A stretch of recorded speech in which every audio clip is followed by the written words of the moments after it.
Hi hello नमस्कार दोस्तों, एक बार फिर से आप सभी का स्वागत है।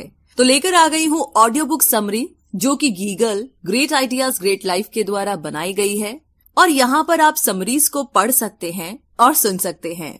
वैसे मैं हूँ एक गिगलर रूबी पारिक। तो चलिए शुरू करते हैं रॉबर्ट कियोसाकी की book rich dad poor dad से। तो बात ऐसी है कि रॉबर्ट कियोसाकी जो कि इस किताब के लेखक है, उनके दो पिता थे। उनके एक पिता जो कि पढ़े लिखे और पीएचडी होल्डर थे, मगर जिंदगी भर गरीब ही रहे और गरीबी में ही मरे। इसीलिए ना रॉबर्ट उन्हें पुअर डैड कहते थे। वहीं उनके दूसरे पिता बहुत पढ़े लिखे तो नहीं थे, लेकिन काफी अमीर थे, इसीलिए रॉबर्ट उन्हें रिच डैड बुलाते थे। तो अब ये सोचने की बात है कि किसी भी इंसान के एक ही वक्त में दो पिता कैसे हो सकते हैं। तो इसका जवाब यही है कि उनके गरीब पिता यानी कि रियल पिता का एक ही सपना था कि रॉबर्ट खूब मेहनत से पढ़ाई करने के बाद किसी बड़ी सी कंपनी में नौकरी करके अपने भविष्य को सुरक्षित कर ले। मगर रॉबर्ट के दूसरे पिता जो कि अमीर थे, वो एक्चुअली में रॉबर्ट के दोस्त माइक के पिता थे और वो चाहते थे कि रॉबर्ट अपनी जिंदगी में कुछ चैलेंजेस को ले, क्योंकि सारे सबक सिर्फ स्कूल में ही नहीं सीखे जाते। कुछ सबक ऐसे होते हैं जिन्हें इंसान अपनी जिंदगी के तजुर्बों से ही सीखता है। तो स्कूली पढ़ाई सिर्फ आपको अच्छे ग्रेड्स तो दिला सकती है, लेकिन जिंदगी की पढ़ाई बहुत कुछ सिखाती है। बेशक पढ़ाई लिखाई की अपनी अहमियत है, मगर सिर्फ इसके भरोसे बैठ करके ही सब कुछ हासिल नहीं किया जा सकता। तो चलिए जानते हैं कि एग्जैक्टली हमें क्या करना है और कैसे करना है। उसके लिए पहला प्रिंसिपल कहता है कि अमीर लोग पैसे के लिए काम नहीं करते। सुनने में थोड़ा अजीब है, लेकिन इस लाइन को समझने के लिए ये कहानी आपकी काफी मदद करेगी। तो होता ऐसा ही कि एक आदमी था जिसके पास एक गधा था। जब भी उसे अपने गधे से कुछ मेहनत करवानी होती थी तो वो एक गाजर को उसके सामने लटका देता था। उस गाजर को देखते ही गधा उसे खाने के लालच में काम करता चला जाता था। उसे बड़ी उम्मीद थी कि एक दिन वो उस गाजर तक पहुंच ही जाएगा। अभी उस आदमी के लिए तो एक अच्छी खासी तरकीब बन गई काम करवाने की, मगर बेचारे गधे को कभी भी वो गाजर नहीं मिल पाई। अब पूछिए क्यों? क्योंकि वो गाजर बस एक छलावा है। बहुत से लोग ठीक उस गधे की तरह ही होते हैं। वो मेहनत पर मेहनत किए चले जाते हैं इस उम्मीद में कि एक दिन वो अमीर बन जाएंगे, मगर पैसा उनके लिए महज एक सपना बन के रह जाता है। इस सपने के पीछे भागने से आप उस तक कभी नहीं पहुंच सकते। तो पैसे के लिए काम करने की बजाय पैसे को अपने लिए काम करने दीजिए। जब आप अमीर बनना चाहते हैं तो सिर्फ पैसे कमाने के लिए काम ना करें, क्योंकि जिस तरीके से हम अमीर बनने की राह में कदम बढ़ाते हैं, हमारा डर और लालच हम पर हावी होने लगता है कि कहीं हम गरीब के गरीब ही ना रह जाए। बस इसी डर से हम और ज्यादा मेहनत करने में जुट जाते हैं। फिर हमारा लालच हम पर हावी होने लगता है।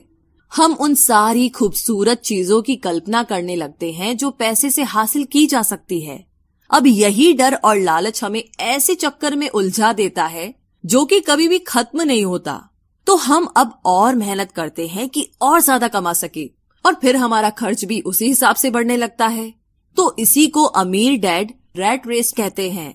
अब इसका नतीजा ये हुआ कि हम पैसे कमाने के लिए हद से ज्यादा मेहनत करते हैं, खर्च करते हैं, और ये एक ट्रैप है, यानी कि ये एक जाल है। और आपको लालच और डर का ये ट्रैप अवॉइड करना है, क्योंकि हम में से ज्यादातर लोग जो अमीर होना चाहते हैं वो इसी ट्रैप का शिकार हो जाते हैं। तो पैसे के पीछे मत भागिए, बल्कि पैसे को अपने पीछे भागने के लिए मजबूर कर दीजिए। आपकी नौकरी लगी है तो आप काम पर ये सोच करके मत जाइए कि हर महीने आपको एक पेचेक लेना है, क्योंकि वो पेचेक आपके सारे बिल्स मुश्किल से ही भर पाता है। वैसे ये हर महीने की कहानी बन जाती है। फिर तंग आकर के आप कोई दूसरी नौकरी ढूंढ करके और ज्यादा मेहनत करने लगते हैं, लेकिन तब भी आप पैसे के लिए ही काम कर रहे होते हैं, और यही वजह है कि आप कभी भी अमीर नहीं बन पाते। सच का सामना कीजिए। आपकी जवाबदेही खुद के लिए है, ना कि दूसरों के लिए। तो आपके जो भी सवाल है वो आप खुद से पूछिए, क्योंकि उनका जवाब सिर्फ आपके ही पास है। क्या आप सिर्फ इसलिए काम कर रहे हैं कि आपकी जिंदगी में सिक्योरिटी रहे, एक ऐसी नौकरी जहां से आपको निकाले जाने का कोई डर न हो, या फिर आप सिर्फ दो पैसे कमाने के लिए काम करते हैं और आपको लगता है कि एक दिन आप इस तरीके से अमीर हो जाएंगे? क्या बस यही आपको सेटिस्फाई करने के लिए काफी है? अगर आपका जवाब हाँ है तो मुझे आपकी सोच पर बड़ा अफसोस है, क्योंकि आपने जो अमीर बनने का सपना देखा है ना, वो कभी पूरा नहीं होने वाला। आप हमेशा गरीबी में ही जिएंगे। लेकिन अगर आपका जवाब ना है तो आपका पहला कदम ये होगा कि सबसे पहले आप अपने मन से डर को हटा दीजिए, क्योंकि ज्यादा पैसा ना कमा पाने का डर और लालच ही आपको बगैर सोचे समझे काम करने के लिए मजबूर करता है, और हमारा यही कदम हमें नाकामयाबी की तरफ धकेलता है। बेशक हम सबके अंदर डर और चाहत की भावना होती है और ये नेचुरल है, लेकिन उन्हें खुद पर इतना हावी ना होने दीजिए कि हम उनके बस में होकर के उल्टे सीधे फैसले लेने लग जाएं। बेहतर होगा कि हम जो भी करें पहले उसके बारे में खूब सोच ले, हमेशा दिल से नहीं बल्कि दिमाग से काम ले। हर सुबह अपने आप से पूछिए कि क्या आप उतना कर पा रहे हैं जितना कि आपको करना चाहिए? क्या आप अपनी पोटेंशियल का पूरा इस्तेमाल कर पा रहे हैं? आम लोगों की तरह सोचना छोड़ दीजिए, जो काम सिर्फ और सिर्फ पैसे के लिए करते हैं। ये सोचना छोड़ दीजिए कि मेरा बॉस कम पैसे देता है, मुझे ज्यादा मिलना चाहिए, मैं ना इससे ज्यादा कमा सकता हूँ। एक बात याद रखिए, आपकी परेशानियों के लिए सिर्फ आप जिम्मेदार है, कोई और नहीं। बॉस अगर आपकी सैलरी को नहीं बढ़ा रहा है तो उसे इल्जाम मत दीजिए, टैक्स को इल्जाम मत दीजिए। जब आप खुद की प्रॉब्लम्स की जिम्मेदारी लेते हैं तो सिर्फ आप ही उसका हल निकाल सकते हैं। और यही वो पहला सबक और पहला प्रिंसिपल है जो कि अमीर डैड ने रॉबर्ट को सिखाया। इस सबक का एक पार्ट ये भी था कि अमीर डैड ने उन्हें एक कन्वीनियंस स्टोर में काम करने पर लगा दिया। उन्हें इस काम के कोई पैसे नहीं मिले, वो बस काम करते रहे, और इसका फायदा ये हुआ कि वो अपने दिल से काम में लगे रहे और इस दौरान कई नए आइडियाज उनके दिमाग में आते रहे। पैसे को अपने पीछे कैसे भगाया जाए, इस बारे में उन्हें कई विचार मिले। उन्होंने देखा कि उस स्टोर की क्लर्क कॉमिक्स बुक के फ्रंट पेज को 2 हिस्सों में फाड़ देती थी। आधा हिस्सा वो रख लेती और आधा हिस्सा फेंक देती थी। तो देर शाम स्टोर में एक डिस्ट्रीब्यूटर आया करता था। वो कॉमिक्स बुक के ऊपरी आधे हिस्से को क्रेडिट के लिए लेता और बदले में नई कॉमिक्स बुक्स दे जाया करता। तो एक दिन उन्होंने उस डिस्ट्रीब्यूटर से पूछा कि क्या वो पुरानी कॉमिक्स बुक्स ले सकते हैं। वो इस शर्त पर मान गया कि वो उन कॉमिक्स को बेचेंगे नहीं। ये उनके दिमाग में बिजनेस का एक नया आइडिया था। उन्होंने वो पुरानी कॉमिक्स बुक्स अपने दोस्तों और बाकी बच्चों को पढ़ने के लिए किराए पर देनी शुरू कर दी। बदले में वो हर किताब का 10 सेंट किराया वसूल करते थे। हर किताब सिर्फ 2 घंटे के हिसाब से पढ़ने के लिए दी जाती थी।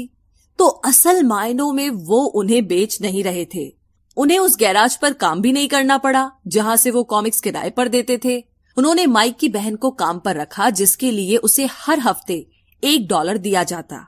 तो एक ही हफ्ते में उन्होंने $9.5 कमाए। और इस तरह उन्होंने सीखा कि पैसे को खुद के लिए काम करने दो, ना कि आप पैसे के लिए काम करो।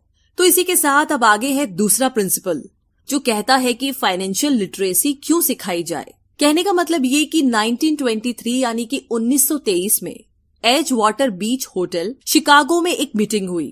दुनिया के बहुत से लीडर और बहुत ही अमीर बिजनेसमैन इस मीटिंग का हिस्सा बने। इनमें से थे एक बहुत ही बड़ी स्टील कंपनी के मालिक चार्ल्स शवाब और सैमुअल इंसुल, जो कि उस वक्त की लार्जेस्ट यूटिलिटी प्रेसिडेंट थे, और बाकी कई और भी बड़े बिजनेसमैन।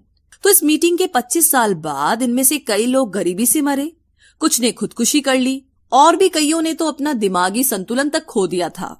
तो असल बात ये है कि लोग पैसे कमाने में इतने मशगूल हो जाते हैं कि वो ये खास बात सीखना भूल जाते हैं कि पैसे को रखा कैसा जाए। आप चाहे जितना मर्जी पैसा कमा ले, उसे बनाए रखना असली बात है।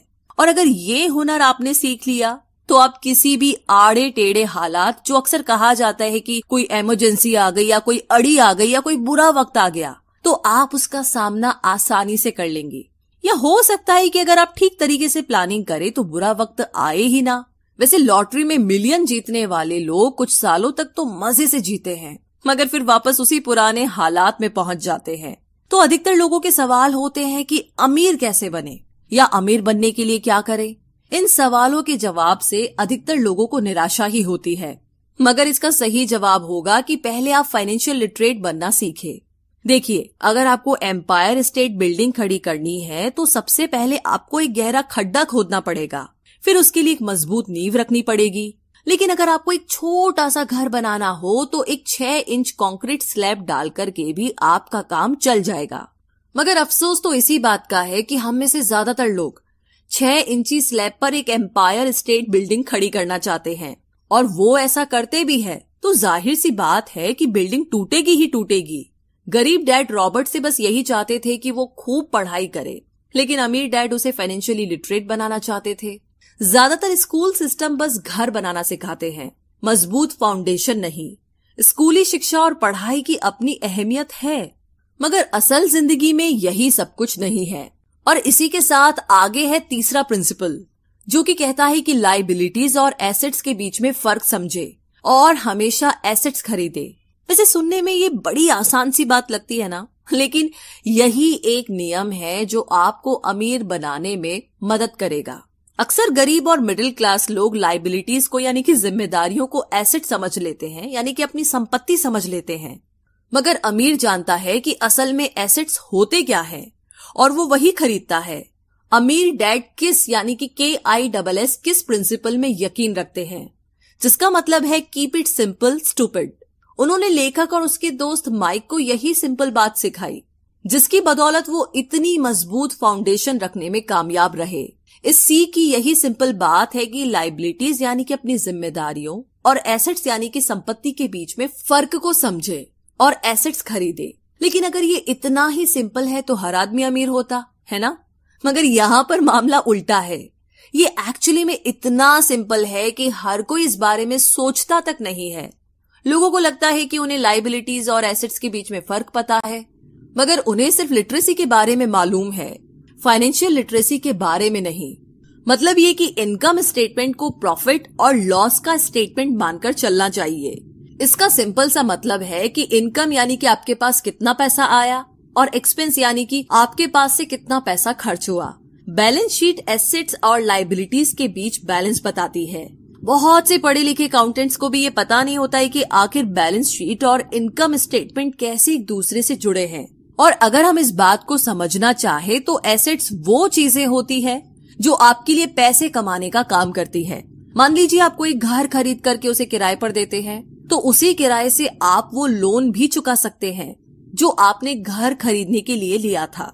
अब घर भी आपका हुआ और उससे मिलने वाला किराया भी। इसके उलट लायबिलिटीज आपकी जेब से पैसे खर्च करवाती है, जैसे कि घर खरीद करके उसमें रहने से आपको कोई किराया नहीं मिलने वाला। तो अब आप समझ गए होंगे कि अगर अमीर बनना है तो एसेट्स खरीदिए और गरीब ही रहना है तो लायबिलिटीज। अमीर लोगों के पास ज्यादा पैसा इसलिए होता है कि वो इस KISS keep it simple stupid principle पर यकीन करते हैं। वहीं दूसरी तरफ गरीब लोग इस प्रिंसिपल को ठीक से समझ ही नहीं पाते। इसीलिए इस बात पर जोर दिया जा रहा है कि सिर्फ लिटरेट नहीं बल्कि फाइनेंशियल लिटरेट बनिए। सिर्फ नंबर से कुछ नहीं होता। फर्क तो तब पड़ता है जब आप अपनी कहानी खुद लिखे। अधिकतर परिवारों में देखा गया है कि जो मेहनती होता है उसके पास पैसा भी ज्यादा होता है, मगर उसका फायदा क्या जब सारा पैसा लायबिलिटीज में ही खर्च हो जाए।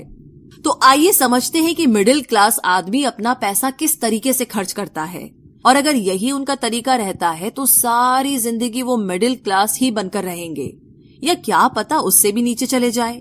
क्योंकि आप देख सकते हैं कि उनका सारा पैसा लायबिलिटीज यानी कि जिम्मेदारियों में ही खर्च हो रहा है। कभी मोर्टेज, कभी रेंट, कभी car loan, house loan, credit card का बिल, फीस, बिजली का बिल और भी न जाने क्या क्या। उनकी सारी कमाई इसी में खर्च हो जाती है। दूसरी ओर गरीब लोग हैं जिनकी कोई लायबिलिटी तो नहीं है, मगर उनके कोई एसेट्स भी तो नहीं होते। वो भी पैसा कमाते हैं, सैलरी पाते हैं, मगर हर रोज के खर्चों में उनका सारा पैसा उड़ जाता है।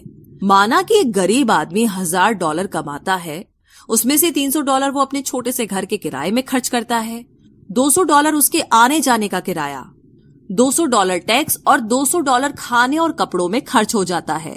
तो अब उसके पास बचा क्या? कुछ भी नहीं। और कभी कभी तो उधार लेकर के भी उसे काम चलाना पड़ता है, जिससे कि वो और भी ज्यादा गरीब हो जाता है। इसके विपरीत अमीर लोग एसेट्स खरीद के रखते हैं, फिर उनके वो एसेट्स उन्हें और पैसा कमा कर देते हैं। उनकी कमाई इस तरह 2 से 4, 4 से 8 होती जाती है। अधिकतर अमीर लोग दिमाग से काम लेते हैं और वो घर लोन पर लेकर उसे किराए पर लगा देते हैं। बिना मेहनत के हर महीने किराया मिलता है, जिससे वो अपना लोन भी चुकता कर लेते हैं। इसे कुछ यूं समझते हैं, आप मानिए कि लोन की इंस्टॉलमेंट $1 है, तो ये अपने घर का $2 किराया वसूल करेंगे। $1 बैंक को देंगे, $1 अपनी जेब में। तो हो गया ना बिना मेहनत के पैसा कमाना। तो एक्चुअली में अमीर डैड और गरीब डैड के बीच बस सोच का फासला है।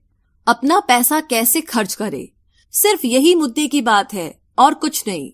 1960 यानी कि 1960 के दिनों में अगर बच्चों से पूछा जाता था कि वो बड़े होकर क्या बनेंगे, तो सबके पास यही जवाब होता था कि वो अच्छे ग्रेड्स लाएंगे और डॉक्टर बनेंगे, इंजीनियर बनेंगे। तब सबको यही लगता था कि अच्छे ग्रेड्स लेकर के वो बहुत पैसा कमा सकेंगे। हालांकि उनमें से बहुत बच्चे आज बड़े होकर के डॉक्टर बन चुके हैं। बावजूद इसके उनमें से काफी लोग आज भी फाइनेंशियली स्ट्रगल करते नजर आएंगे, क्योंकि उन्हें हमेशा यही लगा कि ज्यादा पैसा कमाने से उनकी सारी परेशानियां दूर हो जाएगी। मगर आज के दौर में ऐसा नहीं है। आज बहुत से बच्चे फेमस एथलीट बनना चाहते हैं, या फिर सीईओ, या फिर कोई मूवी स्टार या रॉक स्टार, क्योंकि उन्हें पता है कि सिर्फ अच्छी पढ़ाई और अच्छे ग्रेड्स के भरोसे बैठ करके वो करियर में सक्सेस नहीं पा सकते। आजकल फाइनेंशियल नाइटमेयर बहुत आम हो गया है। अक्सर नए शादीशुदा जोड़े ये सोचते हैं कि उनकी सैलरी अब डबल हो जाएगी, क्योंकि दोनों जने कमा रहे हैं। एक छोटे से घर में रहते हुए वो अब बड़े घर के सपने देखते हैं, इसीलिए वो पैसा बचाना शुरू कर देते हैं। इसकी वजह से उनका सारा ध्यान सिर्फ अपना करियर बनाने पर होता है। उनकी कमाई बढ़ने लगती है तो जाहिर है उसी हिसाब से खर्चे भी बढ़ेंगे। तो मुद्दा मामला ऐसा है कि अब जब आप फाइनेंशियल लिटरेट हुए बिना पैसा बनाते हैं या बिना सोचे समझे उसे खर्च करते हैं, तो होता ये है कि आप पहले से भी ज्यादा खर्चा करने लगते हैं। ये एक ऐसा चक्कर है जो फिर से चलता ही रहता है। नए जोड़े ने अब इतना पैसा कमा लिया है कि वो एक बड़ा घर खरीद सके। उन्हें तो यही लगेगा कि वे अब थोड़े अमीर हो गए हैं, मगर असलियत तो ये है कि बड़े घर के साथ उन्होंने नई लायबिलिटीज भी खरीद ली है। उनके कैश फ्लो में अब प्रॉपर्टी टैक्स का खर्च बढ़ गया है। अब उन्हें एक नई गाड़ी भी चाहिए, फर्नीचर भी चाहिए, सब कुछ नया। उनकी लायबिलिटीज बढ़ती ही चली जा रही है। और ज्यादातर होता यही है कि इनकम के साथ साथ खर्चे भी बढ़ने लगते हैं। फिर एक दिन अचानक इस सच्चाई का खुलासा होता है, मगर तब तक हम इस रैट रेस में बुरे तरीके से फंस चुके होते हैं। फिर ऐसे ही लोग हमारे लेखक रॉबर्ट के पास आकर के पूछते हैं कि अमीर कैसे बना जाए। अब यही सवाल तो मुसीबत की जड़ है, क्योंकि सबको लगता है कि पैसा ही हर चीज का इलाज है। ये मानना ही एक बड़ी गलती है। उनकी समस्या ये नहीं है कि वो ज्यादा पैसा नहीं कमा रहे, बल्कि ये कि जो कुछ उनके पास है उसे हैंडल कैसे करें। वैसे एक कहावत है जो यहाँ पर लागू होती है, जब तुम खुद को एक गहरे गड्ढे में पाओ तो और खोदना छोड़ दो। क्योंकि ज्यादातर लोग पब्लिक स्पीकिंग से घबराते हैं। मनोचिकित्सक यानी कि साइकियाट्रिस्ट का मानना है कि लोग इसलिए घबराते हैं क्योंकि उन्हें रिजेक्शन का डर होता है, औरों से अलग होने का डर होता है। लोग हमारे बारे में क्या सोचेंगे या हम पर वो कहीं हंसेंगे तो नहीं, बस यही सोच करके ज्यादातर लोग पब्लिक स्पीकिंग से दूर भागते हैं। वो वही करना पसंद करते हैं जो सब कर रहे होते हैं। ऐसे लोग खुद को भीड़ का हिस्सा बना करके संतुष्ट हो जाते हैं। आपका घर आपका सबसे बड़ा एसेट है। लोन लीजिए, अरे अब तो प्रमोशन हो गया है, अब तो सैलरी बढ़ गई है, तो नया घर तो ले ही लो। यही सब बातें ना हम लोगों से सुनते आ रहे हैं, और फिर हम भी ना उसी रास्ते पर चल पड़ते हैं, क्योंकि जो सब कर रहे हैं वो जरूर से सही ही होगा। भाई इतने सारे लोग मिलकर के कोई गलती तो नहीं कर सकते ना, ऐसा हम सोचते हैं, राइट? मगर नहीं, ऐसा बिल्कुल भी नहीं है। अमीर डैड ने कहा था कि जापानीज लोग 3 चीजों की ताकत जानते थे, तलवार, कीमती जवाहरात और शीशा। तलवार बाजुओं की ताकत का प्रतीक है, कीमती जवाहरात पैसे की ताकत का, और शीशा खुद के अंदर छुपी हुई ताकत को दिखाता है। और वही हमारी सबसे बड़ी ताकत है जब आप खुद को जानते हैं। शीशे के सामने अगर आप खुद से सवाल पूछ सकते हैं कि मैं सही हूं या मुझे भी भीड़ का हिस्सा बनकर रहना चाहिए, तो जो जवाब आपको मिलेगा बस वही आपकी असली ताकत है। तो गरीब और मिडिल क्लास खुद को पैसे का गुलाम बनने देते हैं, इसीलिए वो कभी भी अमीर नहीं बन पाते। 16 साल के रॉबर्ट और माइक अमीर डैड के साथ हर उस मीटिंग में जाया करते थे जो वो अपने अकाउंटेंट, मैनेजर्स, इन्वेस्टर और एम्प्लॉयज के साथ रखा करते।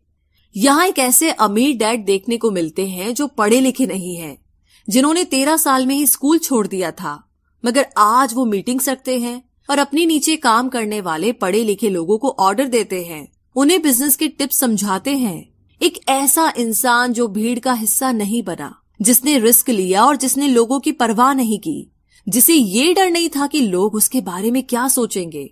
इन मीटिंग्स का नतीजा ये हुआ कि लेखक और उनका दोस्त दोनों ही स्कूली पढ़ाई में मन नहीं लगा पाए।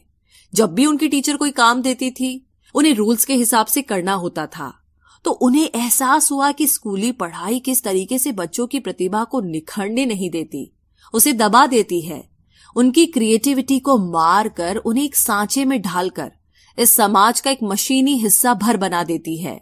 और उन्हें टीचर की इस बात से भी इनकार था कि अच्छे ग्रेड्स लाकर के ही सक्सेसफुल और अमीर बना जा सकता है। वैसे एक दिन रॉबर्ट की अपने गरीब डैड से बहस हो गई। उनके पिता का मानना था कि उनका घर उनके लिए सबसे बेस्ट इन्वेस्टमेंट है, मगर वो एक रेट रेस में भाग रहे थे। उनकी इनकम और खर्चे बराबर ही थे। उन्हें पूरा करने के लिए उनके पास एक पल की भी फुर्सत नहीं थी। यही बात रॉबर्ट उन्हें समझाना चाह रहे थे कि उनके पिता के लिए वो घर एसेट नहीं बल्कि लायबिलिटी है। घर पर उनके पैसे खर्च हो रहे थे, बदले में मिल कुछ नहीं रहा था। ये बात उनके गरीब डैड नहीं समझ पा रहे थे। तो बस यही फर्क था गरीब और अमीर डैड के बीच में। खैर, उनकी बहस तो चलती रही। उन्होंने अपने गरीब पिता को बताया कि अधिकतर लोगों की जिंदगी लोन चुकाने में ही निकल जाती है। जिस घर को वो खरीदते हैं उसके लिए वो 30 साल तक लोन भरते हैं, फिर एक और बड़ा घर लेते हैं और अपना लोन रिन्यू कराते हैं। अब घर की कीमत भी उसी हिसाब से बढ़ेगी या नहीं, ये निर्भर करता है। कुछ लोग ऐसे भी हैं जिन्होंने घर खरीदने के लिए एक बड़ी रकम ली थी, जितनी घर की कीमत नहीं थी। उससे ज्यादा कर्ज उनके सर पर चढ़ गया। इसका सबसे बड़ा नुकसान लोगों को ये होता है कि वो बाकी जगह इन्वेस्टमेंट नहीं कर पाते, क्योंकि उनका सारा पैसा उस घर पर लगा है। उन्हें कभी इन्वेस्टमेंट करने का मौका ही नहीं मिल पाता और ना ही वो इस बारे में कुछ सीख पाते हैं, और इसी तरीके से कई एसेट्स उनके हाथों से निकल जाते हैं। अगर इसके बदले लोग सिर्फ एसेट्स पर ध्यान दे तो उनका फ्यूचर कहीं ज्यादा बेहतर हो सकता है।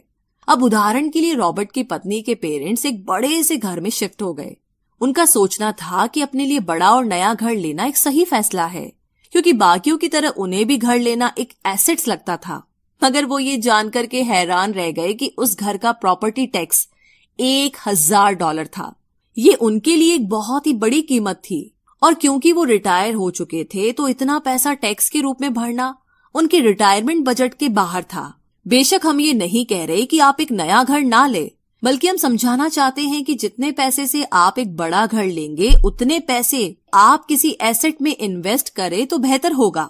आपका एसेट आपके लिए कमाई करेगा और कुछ ही समय के बाद आपके पास इतना पैसा होगा कि आप आसानी से मनपसंद घर ले पाएंगे, और वो भी बिना किसी लोन के। तो अब सवाल ये है कि अमीर और ज्यादा अमीर क्यों होते रहते हैं, वही मिडिल क्लास आगे क्यों नहीं बढ़ पाते?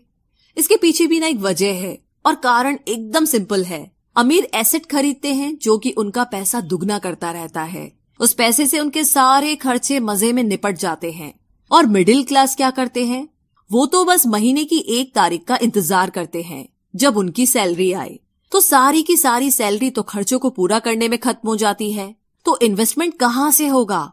और फिर जब सैलरी बढ़ती है तो उस पर टैक्स भी बढ़ जाता है, और उसी हिसाब से बाकी खर्चे भी, और फिर अंत में वही रैट रेस चलती रहती है।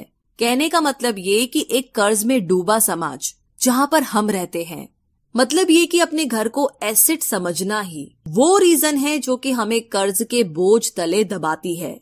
आज यही अधिकतर लोगों की सोच है। अगर सैलरी बढ़ी है तो लोग सोचते हैं कि अब वो बड़ा सा घर ले सकते हैं, क्योंकि उन्हें ये अपने पैसे का सही इस्तेमाल लगता है। इसके बदले अगर वो पैसा सही जगह लगाया जाए तो उनकी जिंदगी हमेशा के लिए बदल सकती है। लेकिन ऐसा हो नहीं पाता, क्योंकि उनका सारा वक्त हाड़ तोड़ मेहनत करने में चला जाता है। अपनी नौकरी को सेफ जोन समझ करके वे उससे अलग कुछ सोच ही नहीं पाते, और साथ ही उन पर कर्ज का इतना बोझ होता है कि वो नौकरी छोड़ने का रिस्क ले ही नहीं सकते। अब जरा खुद से सवाल कीजिए कि आज आप नौकरी छोड़कर बैठ जाते हैं तो कितने दिन आपका गुजारा चलेगा? क्योंकि अगर आप फाइनेंशियली लिटरेट नहीं हैं, अगर आपने सारी उम्र सिर्फ सैलरी के भरोसे ही काटी है और एसेट्स के बदले आपने लायबिलिटीज पाल ली है, तो यकीनन आपकी जिंदगी एक बहुत ही कड़ी चुनौती है। सिर्फ नेटवर्थ के भरोसे आपका काम नहीं चल सकता। नेटवर्थ बताता है कि आपके पास वाकई में कितना पैसा है, चाहे वो गैराज में पड़ी पुरानी कार के रूप में ही क्यों ना हो। अब भले ही वो कार कुछ काम की ना हो, जबकि वेल्थ का मतलब है कि आपके पास जो पैसा है उससे आप कितना और पैसा कमा रहे हैं। जैसे कि मान लीजिए कि आपके पास कोई एसेट है जिससे हर महीने मुझे $3000 की कमाई हो जाती है और हर महीने आपके $6000 खर्च होते हैं, तो मैं सिर्फ आधे महीने ही अपना गुजारा कर पाऊंगी। तो सोल्यूशन ये होगा कि अपने एसेट से मिलने वाले पैसे को आप बढ़ा दे। जब वो $6000 आपको मिलने लगेगा तो आप रातों रात अमीर नहीं हो जाएंगे, मगर इस तरह आप वेल्दी होने लगेंगे। अब अगर आप अचानक नौकरी छोड़ते भी है तो आपके एसेट्स आपका सारा खर्च कवर कर लेंगे। आप वेल्थी तभी बन पाएंगे जब आपके खर्च आपके एसेट्स की ग्रोथ से कम रहे। और इसी के साथ आगे है चौथा सबक, जो कहता है कि अपने काम से काम रखे। दुनिया की सबसे बड़ी फूड चेन मैकडोनाल्ड के फाउंडर रे क्रॉक ने एक MBA क्लास में एक स्पीच दी। ये 1947 की बात है। उनकी ये स्पीच बड़ी ही शानदार थी, लोगों को प्रेरित करने वाले। स्पीच के बाद जब MBA क्लास के स्टूडेंट्स ने कुछ वक्त उनके साथ बिताने की गुजारिश की तो वो उनके साथ बियर पीने चले गए। बातों बातों में रे ने अचानक एक सवाल किया कि क्या आप लोग जानते हैं कि मैं किस बिजनेस में हूँ। अब ये बात तो सबको मालूम थी कि वो हैमबर्गर बेचते थे। इस बात पर वो हंसने लगे और बोले कि उनका असल बिजनेस तो रियल एस्टेट है, क्योंकि मैकडोनाल्ड के लिए हर लोकेशन का चुनाव सोच समझकर किया जाता है। जहां उसकी फ्रेंचाइजी बनाई जाती है वो जमीन भी साथ ही बेची जाती है। तो इसका सीधा सा मतलब है कि मैकडोनाल्ड की फ्रेंचाइजी खरीदने वाले को वो जमीन भी खरीदनी पड़ती थी। तो इस तरीके से ये एक रियल एस्टेट बिजनेस भी हुआ। यही सबक अमीर डैड ने रॉबर्ट को सिखाया कि अक्सर लोग खुद के लिए छोड़ करके बाकी सब के लिए काम करते हैं। वो टैक्स पे करके गवर्नमेंट के लिए काम करते हैं, वो उस कंपनी के लिए काम करते हैं जहां वो नौकरी करते हैं, बैंक का मोर्टेज देकर उसके लिए काम करते हैं। और ये सब इसलिए क्योंकि हमारा एजुकेशन सिस्टम ही ऐसा है। स्कूल हमें एम्प्लॉय बनना सिखाता है, ना कि एम्प्लॉयर। जो आप पढ़ते हैं वही आप बनते हैं। अगर आपने साइंस पढ़ी है तो डॉक्टर, मैथमेटिक्स पढ़ी है तो इंजीनियर, मतलब जो भी आपने पढ़ा है वो आप बने। अब मुसीबत तो ये है कि इससे छात्रों का कोई भला नहीं हो पाता, क्योंकि वो नौकरी और बिजनेस के बीच के फर्क में उलझकर रह जाते हैं। जब कोई पूछता है कि आपका क्या बिजनेस है तो आपको ये नहीं बोलना चाहिए कि मैं तो एक डॉक्टर हूँ या एक बैंकर हूँ, क्योंकि वो आपका प्रोफेशन है, बिजनेस नहीं। कहने का मतलब ये कि आप जो भी करते हैं उसे अपना बिजनेस बनाइए, नौकरी नहीं। अपनी सारी उम्र दूसरों के लिए काम करके उन्हें अमीर करने में बर्बाद ना करें, बल्कि खुद की जिंदगी को खुशहाल बनाने के लिए काम करें। बहुत से लोगों को इस बात का एहसास बड़ी देर से होता है कि उनका हाउस लोन उनकी जान ले रहा है, और फिर उन्हें लगता है कि जिसे वो एसेट मानने की गलती कर रहे थे एक्चुअली कभी वो एसेट था ही नहीं। जैसे उन्होंने कार ली तो उससे जुड़े तमाम खर्चे उनकी लायबिलिटीज बन गए। उन्हें पूरा करने के लिए नौकरी जरूरी है, और अगर कभी वो सेफ जॉब उनके हाथों से निकल गई तो उनकी मुसीबतें शुरू हो जाती है। इसीलिए तो हम एसेट कॉलम पर इतना ज्यादा जोर दे रहे हैं, ना कि आपकी इनकम कॉलम पर। और यही फाइनेंशियली सिक्योर होने का सही तरीका है। आप कितने अमीर हैं ये जानने का सही तरीका नेटवर्थ इसलिए नहीं है क्योंकि जब भी आप अपने एसेट बेचते हैं तो उन पर भी टैक्स लगता है। आपको उतना पैसा नहीं मिलता जितना कि आप सोचते हैं। आपके बैलेंस शीट के हिसाब से आपको जितना भी पैसा मिलेगा उस पर भी आपको टैक्स देना पड़ेगा। ये किताब आपको कभी ये सलाह नहीं देगी कि आप अपनी नौकरी छोड़े। आप अपनी नौकरी करते रहिए, पर साथ ही एसेट्स भी खरीदते रहिए। और एसेट से मेरा मतलब है सही और असली मायने में एसेट्स। मैं ये नहीं कहूंगी कि आप कोई कार लीजिए, क्योंकि वो मेरी नजर में एसेट यानी कि संपत्ति नहीं है। क्योंकि जैसे ही आप उसे चलाना शुरू करते हैं वो अपनी कीमत का 25% खो देती है। अब किस तरह के एसेट्स खरीदे जाने चाहिए, यहाँ हम आपको कुछ उदाहरण देते हैं। ऐसा बिजनेस जहाँ आपकी मौजूदगी जरूरी ना हो, जो दूसरे लोग आपके लिए चलाएं, क्योंकि आप वहां पर ज्यादा वक्त देंगे तो वो बिजनेस नहीं नौकरी होगी। दूसरा है रियल एस्टेट पे पैसा लगाए। तीसरा है स्टॉक और बॉन्ड खरीदे। तो जब एसेट खरीदे तो अपनी पसंद की चीजों पर पैसा लगाए, क्योंकि आपका मन होगा तभी आप उस पर ध्यान दे पाएंगे। अगर उसमें आपकी रुचि होगी तो आप उसे बेहतर समझ पाएंगे। रॉबर्ट को रियल एस्टेट और स्टॉक्स में रुचि थी, खासकर छोटी कंपनीज में इन्वेस्ट करना। अपने अमीर डैड की सलाह पर उसने अपनी नौकरी कभी नहीं छोड़ी। वो जॉब करता रहा, साथ ही अपने एसेट कॉलम को बड़ा और मजबूत बनाता चला गया। एक पैसा भी जो आप कमाते हैं उसे बेकार न जाने दे। अपने पैसे को अपना गुलाम मानकर चलिए, जो कि आपके लिए काम करे। आप लग्जरी खरीदना चाहते हैं, शौक से खरीदे, कोई बड़ी बात नहीं। मगर ये ना भूले कि अमीर और मिडिल क्लास में यही सोच का फर्क है। जहाँ मिडिल क्लास पैसा आते ही पहले लग्जरी में खर्च करेगा, वहीं अमीर आदमी उसे अंत में खरीदेगा। और इतना समझ लेने के बाद अब अगले सिद्धांत में आप अमीर लोगों के सबसे बड़े सीक्रेट के बारे में जानेंगे। तो चौथा सिद्धांत कहता है कि अमीर पैसा इन्वेंट करते हैं। अलेक्जेंडर ग्राहम बेल ने टेलीफोन इन्वेंट करने के बाद उसे पेटेंट कर दिया था। इनका बिजनेस बढ़ा और संभालने में मुश्किल होने लगी तो वो वेस्टर्न यूनियन गए और उन्हें अपना पेटेंट और छोटी सी कंपनी $1,00,000 में बेचने की पेशकश की। उस वक्त के वेस्टर्न यूनियन के प्रेसिडेंट ने पेशकश को ठुकरा दिया। उन्हें ये दाम कुछ ज्यादा ही लग रहे थे और फिर उसके बाद एक बड़ी कंपनी AT&T का जन्म हुआ। रॉबर्ट 1984 से प्रोफेशनल तौर पर पढ़ा रहे हैं। एक चीज जो हजारों लोगों को पढ़ाने के बाद उन्होंने जानी तो वो ये कि उन सब लोगों में पोटेंशियल था, बल्कि हर एक इंसान में पोटेंशियल है जो कि हमें महान बना सकती है। इसके बावजूद जो हमें रोकता है वो है खुद पर डाउट रखना। स्कूल छोड़ने के बाद हमें पता चलता है कि जिंदगी में आगे बढ़ने के लिए सिर्फ ग्रेड्स ही काफी नहीं होते। जैसे सिर्फ स्मार्ट लोग ही आगे नहीं बढ़ते, बल्कि वे बढ़ते हैं जो कि बोल्ड भी होते हैं। ये सच है कि फाइनेंशियल जीनियस होने के लिए इसकी नॉलेज भी होनी चाहिए, मगर साथ ही हिम्मत और बोल्डनेस भी चाहिए।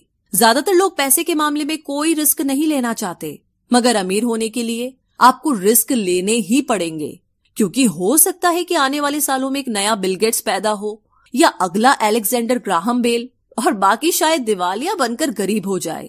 अब ये आपकी मर्जी है, आप इनमें से क्या बनना चाहते हैं। अगर आप अपना फाइनेंशियल IQ बढ़ाते हैं तो बहुत कुछ हासिल कर सकते हैं, और अगर नहीं तो आने वाले साल और भी डरावने हो सकते हैं, क्योंकि हर पुराना जाता है तो नया आता है। तो जो आज है वही सबसे खुशहाल वक्त है। आज के दौर में लोग ज्यादा फाइनेंशियली स्ट्रगल कर रहे हैं क्योंकि उनकी सोच अभी भी पुरानी है। फिर वे अपनी गलती ना मानकर या तो अपने बॉस को इल्जाम देंगे या नई टेक्नोलॉजी को। जो कभी कल के दौर में एसेट था वही आज लायबिलिटी बन चुका है। तो आपको अपडेट रहने की जरूरत है। रॉबर्ट ने एक गेम डिजाइन किया जिसे वो कैश फ्लो कहते हैं। ये लोगों को सिखाता है कि पैसा कैसे काम करता है, अमीर बनने की राह क्या है और रैट रेस से बाहर कैसे निकले। ये सारी चीजें इस गेम से समझाने की कोशिश की गई है।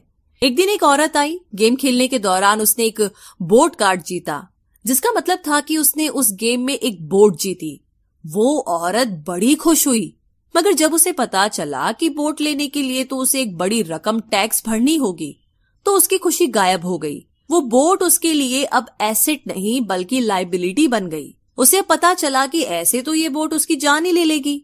उसे ये आइडिया समझ भी नहीं आया और रिफंड की मांग की। उसे उसके पैसे वापस मिल गए और वो चली गई। मगर बाद में उसने फोन करके बताया कि उसे अब गेम का आइडिया कुछ समझ में आने लगा था। वो उस गेम से अपनी लाइफ को जोड़ करके देख पा रही थी। पैसा कैसे काम करता है इस बात को समझ न पाने की वजह से उसका गुस्सा जायज था। हम भी अक्सर यही करते हैं, जो बात हमारी समझ से परे होती है उस पर गुस्सा आता है और हम जिंदगी की हर परेशानी के लिए उसे ब्लेम करना शुरू कर देते हैं। मगर अगर ठंडे दिमाग से सोचे तो ये तरीका एकदम गलत होगा। बेहतर होगा कि हम उन्हें समझने की कोशिश करें तो गेम ऑफ लाइफ जीत सकते हैं। बहुत से लोग कैश फ्लो गेम में खूब पैसा जीतते हैं, फिर उन्हें समझ ही नहीं आता कि उस पैसे का क्या करे, तो वो हैरान होने लगते हैं। इसकी वजह है उनकी पुरानी सोच जो आगे नहीं बढ़ने देती, और फिर वो बाद में सारा पैसा ही हार बैठते हैं। कुछ लोग कहते हैं कि वे हार गए क्योंकि उनके पास सही पत्ते नहीं थे। बहुत से लोग इस तरह जिंदगी में सही मौकों की तलाश पे बैठे रहते हैं। कुछ लोग तो सही मौका मिलता भी है तो उसका फायदा नहीं उठा पाते क्योंकि वो कहेंगे कि उनके पास पैसा ही नहीं था। अब कुछ ऐसे भी होते हैं जिन्हें पैसा और मौका दोनों मिले फिर भी वो कुछ हासिल नहीं कर पाए क्योंकि एक्चुअली में वो समझ ही नहीं पाए कि ये एक अपॉर्चुनिटी है। फाइनेंशियल इंटेलिजेंस का मतलब है कि आप पैसे को लेकर कितने क्रिएटिव हो सकते हैं। अगर आपको मौका मिलता है तो बगैर पैसे के आप क्या करेंगे, और अगर पैसा है मगर मौका नहीं तो उस सूरत में आप क्या करेंगे। ये सब आपकी फाइनेंशियल इंटेलिजेंस पर निर्भर करता है। ज्यादातर लोग इस बात का एक ही सोल्यूशन जानते हैं कि खूब मेहनत करके खूब पैसा कमाया जाए, लेकिन आपको सीखना है कि अपने लिए मौका कैसे पैदा किया जाए, ना कि उसके इंतजार में बैठे रहे। सबसे खास बात अमीरों की जो है वो ये है कि उन्हें पता है कि पैसा असली चीज नहीं है। असली चीज है इसका सही मतलब जानना। ये जान लेना कि जो हमें चाहिए वो हम इससे बना सकते हैं। हमारा दिमाग हमारे लिए सबसे बड़ा एसेट होता है। यही हमें सुपर रिच बना सकता है या सुपर पुअर। निर्भर करता है कि हम कैसे इसका इस्तेमाल करें। जो लोग सफल हैं उनके साथ कदम मिलाकर चलना है तो आपको ये सीखना पड़ेगा कि पैसा बढ़ाने की चाहत को खुद के अंदर कैसे पैदा करें। आपको अपने सबसे बड़े एसेट यानी कि आपके दिमाग को इन्वेस्ट करने की जरूरत है। आपको फाइनेंशियली इंटेलिजेंट होना पड़ेगा। तो आइए इसे हम समझते हैं एक उदाहरण से। 1990 के दशक में एरिजोना और फोनिक्स के आर्थिक हालात बुरे चल रहे थे। वहां के लोगों को हर महीने $100 बचाने की सलाह दी जा रही थी। बुरे वक्त के लिए पैसा बचाने का विचार कुछ हद तक सही भी है, मगर उस पैसे का क्या फायदा जो आप जमा करते जाते हैं। इससे तो अच्छा है कि उनका कुछ हिस्सा इन्वेस्ट किया जाए जो कि आगे चलकर आपको फायदा दे। खैर, बात करते हैं एरिजोना और फोनिक्स के लोगों की जो आर्थिक तंगी झेल रहे थे। ऐसे में इन्वेस्टर को ये एक बढ़िया मौका लगा। लोग जो अपनी प्रॉपर्टी अपने पौने दामों में बेच रहे थे उसे कई इन्वेस्टर्स ने हाथों हाथ खरीद लिया। रॉबर्ट ने भी $75,000 की कीमत वाला एक घर सिर्फ $20,000 में खरीद लिया। इसके बाद उन्होंने अटॉर्नी के ऑफिस में एक ऐड दिया, $75,000 वाला घर सिर्फ $60,000 में। बस इसे लेने के लिए ग्राहक टूट पड़े। रॉबर्ट का फोन बजना बंद ही नहीं हो रहा था। ये पैसा उनको उस एसेट से मिलने जा रहा था जो उन्होंने प्राइमरी नोट के रूप में ग्राहक से लिया था, और उन्हें ये पैसा कमाने में केवल 5 घंटे लगे। उन्होंने जो $40,000 इन्वेंट करे वो उनके एसेट कॉलम से क्रिएट हुए थे, और बगैर टैक्स के उन्होंने अचानक ही मिले एक मौके का फायदा उठाकर ये पैसा क्रिएट अपने इनकम कॉलम में ऐड कर लिए। कुछ सालों के बाद ही उनके इस बिजनेस ने इतना पैसा क्रिएट किया कि उनकी कंपनी की कार, गैस इंश्योरेंस, क्लाइंट के साथ डिनर, ट्रिप और बाकी चीजें सब कवर हो गई। जब तक गवर्नमेंट उन खर्चों पर टैक्स लगाती, इनमें से ज्यादातर चीजें प्री टैक्स एक्सपेंसेस में खर्च हो चुकी थी। कुछ सालों के बाद ही जो घर $60,000 में बिका था अब वो $1,10,000 का था। अभी भी उनके पास कुछ मौके थे, मगर वो इतने कम थे कि उनके लिए रॉबर्ट को एक वैल्यूएबल एसेट लगाना पड़ता और अपना वक्त भी। तो वो आगे बढ़ गए। उन्हें अब नए मौकों की तलाश करनी थी। अब आप एक सवाल खुद से कीजिए, मेहनत करना भी बहुत मेहनत का काम है। 50% टैक्स भरिए और बाकी बचाइए। अब वो सेविंग्स आपको 5% इंटरेस्ट देगी और फिर उस पर भी आप और टैक्स भरे। इससे तो अच्छा होगा कि आप अपना पैसा और टाइम अपने सबसे पावरफुल एसेट यानी कि अपने दिमाग पर इन्वेस्ट करें और फाइनेंशियली इंटेलिजेंट बने। ये दुनिया कभी भी एक सी नहीं रहती। जो आज है कल नहीं होगा। कभी मंदी तो कभी तेजी का दौर चलता रहेगा। वक्त के साथ टेक्नोलॉजी और भी बेहतर होती जाएगी। आज मार्केट ऊपर है तो कल नीचे होगा। खासकर स्टॉक मार्केट तो हर रोज बदलता है। मगर इससे आपको क्या फर्क पड़ेगा अगर आप फाइनेंशियली इंटेलिजेंट है तो, क्योंकि आप तो हर हालात के लिए तैयार रहेंगे। आपको जिंदगी में बेशुमार मौके मिलेंगे जहां पर आप अपनी फाइनेंशियल इंटेलिजेंट का फायदा उठा सकते हैं। जरूरत है तो बस उन मौकों को लपकने की। अमूमन हम 2 तरह के इन्वेस्टर देख सकते हैं। पहले वो जो पैकेज इन्वेस्टमेंट खरीदते हैं और ये काफी आसान और बगैर झंझट का काम है। दूसरे इन्वेस्टर अपने लिए खुद ही इन्वेस्टमेंट क्रिएट करते हैं। इनको आप प्रोफेशनल भी कह सकते हैं। जितना ये इन्वेस्ट करते हैं उससे कई गुना ज्यादा पैसा बना लेते हैं। अब अगर आप इस तरह के इन्वेस्टर बनना चाहते हैं तो आपको खास तौर पर इन 3 स्किल्स को समझने की जरूरत है। पहली, ऐसी अपॉर्चुनिटी ढूंढिए जो कि बाकी ना ढूंढ सके। याद रहे कि आपका दिमाग वो देख सकता है जो बाकियों की आंखें भी नहीं देख पाए। दूसरा है पैसा बढ़ाइए। जब पैसे की जरूरत पड़े तो मिडिल क्लास केवल बैंक जाता है, मगर दूसरे टाइप के इन्वेस्टर पैसा बढ़ा करके कैपिटल रेज करते हैं। उन्हें हमेशा बैंक की जरूरत नहीं पड़ती। और आगे है तीसरा, स्मार्ट लोगों को ऑर्गेनाइज कीजिए। इंटेलिजेंट लोग वो होते हैं जो अपने से ज्यादा स्मार्ट लोगों के साथ मिलकर के काम करते हैं।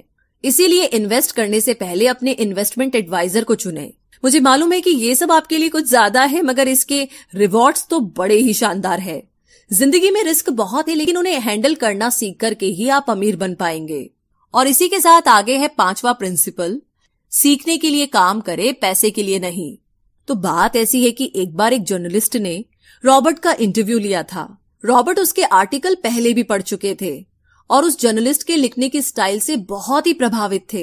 इंटरव्यू जब पूरा हुआ तो उस जर्नलिस्ट ने रॉबर्ट को बताया कि वो एक मशहूर लेखिका बनकर उनकी ही तरह एक दिन फेमस होना चाहती है। तो रॉबर्ट ने उससे पूछा, तो ऐसा क्या है जो उन्हें मशहूर होने से रोक रहा है? इस सवाल के जवाब में उस जर्नलिस्ट ने कहा, उनकी जॉब आगे नहीं बढ़ पा रही है। इस पर रॉबर्ट ने सुझाव दिया कि उस जर्नलिस्ट को कोई सेल्स क्लास ज्वाइन कर लेनी चाहिए। जर्नलिस्ट ने बताया कि उनकी एक दोस्त उन्हें पहले ही ये ऑफर दे चुकी है, मगर उन्हें ये छोटा काम लगता है। वो ये भूल गई थी कि रॉबर्ट खुद कभी सेल्स स्कूल जा चुके थे।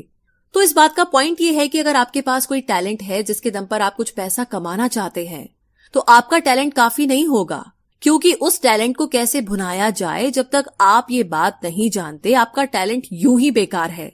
जब तक आप उसे लोगों के सामने पेश करने का हुनर नहीं सीख जाते, आप कुछ नहीं कमा सकते।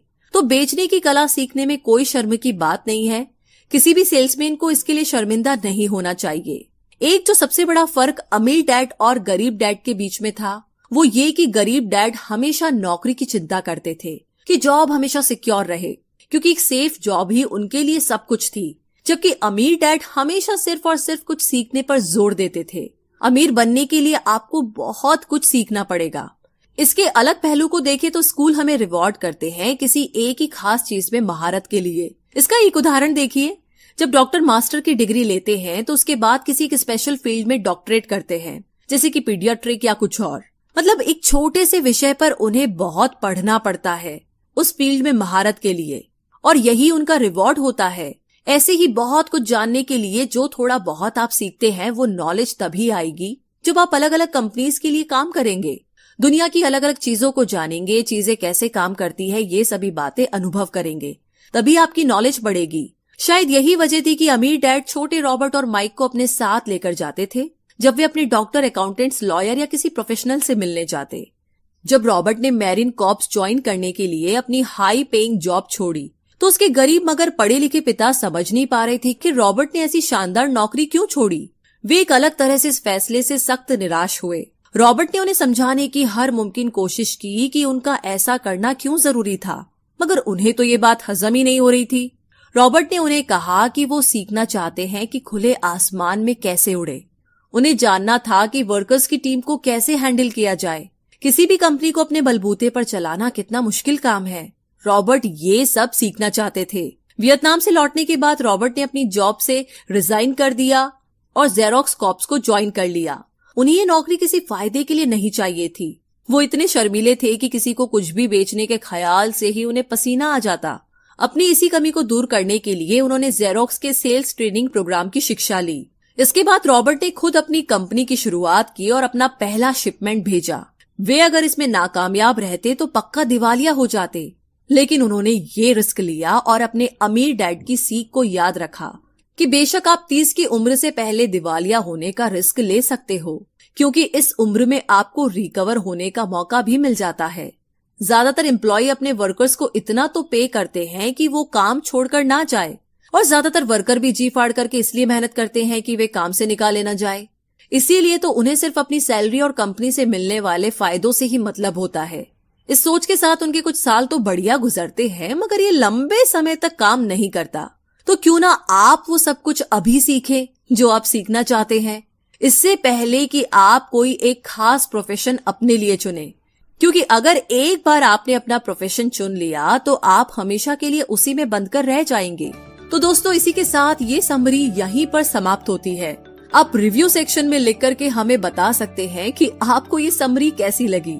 अगर आपको हमारी ये मेहनत पसंद आई है तो आप हमें अपना प्यार दिखा सकते हैं गूगल प्ले में रिव्यू देकर।